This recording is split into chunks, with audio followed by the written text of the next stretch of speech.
महापालिका निवडणुकीसाठी सर्व पक्षांचे अर्ज दाखल झाले। विरोधातही कुणी अर्ज केले, मात्र अर्ज मागे घेण्याच्या अगदी शेवटच्या काही तासात ऐनवेळी विरोधी पक्षानं माघार घेतली किंवा बंडोबांचं बंड शांत झालं आणि मतदानाआधीच विजयाचा गुलाल लागला। असं हाताच्या बोटावर मोजता येणाऱ्या उमेदवारांच्या बाबतीत प्रत्येक निवडणुकीत होतच, मात्र यावेळी तब्बल 67 उमेदवारांच्या बाबतीमध्ये हा चमत्कार घडलाय। यापैकी सुमारे 65 उमेदवार आहेत भाजपसह महायुतीचे। बिनविरोध निवडून आलेले नगरसेवक जल्लोष करत असतानाच आता राज्य निवडणूक आयोगानं या बिनविरोध विजयाची चौकशी करण्याचे आदेश दिलेत। मात्र या बिनविरोध विजयांवर प्रश्नचिन्ह नेमकं का उपस्थित होतंय हे जाणून घेऊयात या व्हिडिओद्वारे।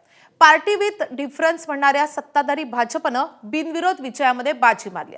त्यांचे तब्बल 44 उमेदवार बिनविरोध विजयी झाले। त्याखालोखाल शिंदेच्या शिवसेनेचे 19 उमेदवार बिनविरोध विजयी झालेत।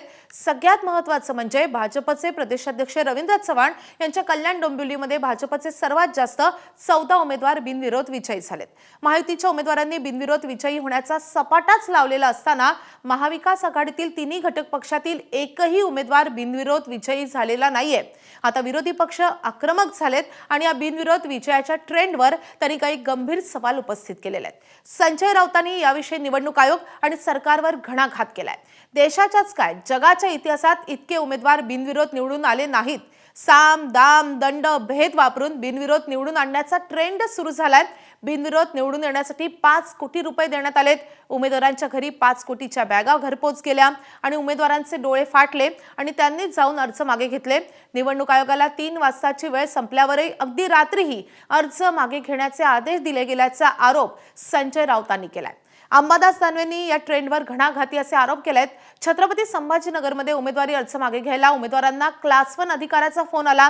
मंत्री संजय शिरसाटांचाही फोन आला। आधी उमेदवाराला 25 लाखांचं प्रलोभन दाखवलं गेलं आणि त्यानंतर घरं पाडण्याची धमकी देण्यात आली, असा दावा अंबादास दानवेंनी केलाय।